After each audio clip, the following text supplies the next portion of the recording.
د جهنم د اور څخه ځان خلاصول غواړي او داسې ځان جوړي چې الله جل جلاله زما د ګناهونو مغفرت راته وکړي، نو هغه دې روزتي ته روزمات ورکړي، نو هغه دې مسکینانو ته روزمات ورکړي.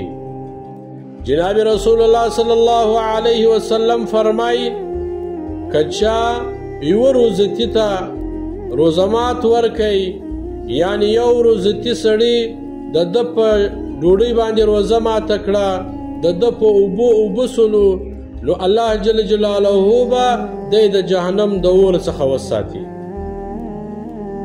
او په بل حدیث کې نبی کریم صلی الله علیه وسلم فرمایي که چا لس روزدارو ته لسو کسو ته روزمات ورکوي، هغه لسو کسانو د ده په شي باندې روزه ماته کړه، یعنی د ده په اوبو وبسلو، دوی تږي ولو د ده اوبه یې وڅښلې، دوی وږي ولو د ده ډوډۍ یې وخوړله لسو کسانو. نو جناب رسول الله صلی الله علیه وسلم فرمایي الله جل جلاله به د ده په عملنامه کې د لسو روزو ثواب ولیکي.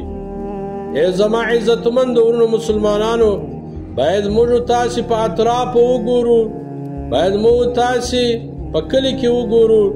داسې کسان هم شته چې هغه په وچه ډوډۍ باندې خالي په اوبو روزه ماتوي، وچه ډوډۍ خوري. باید موږ تاسو دغه ته روزه مات ورولېږو.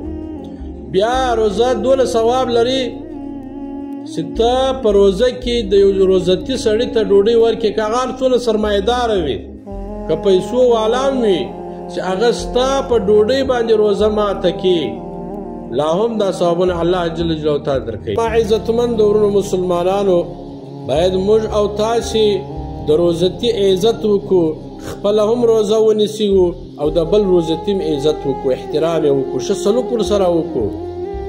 بعضې داسې کسان چې مسجد یې په کور سره نږدې وي، خو هغه ته اوبه هم یو ګیلاس نه وروړي.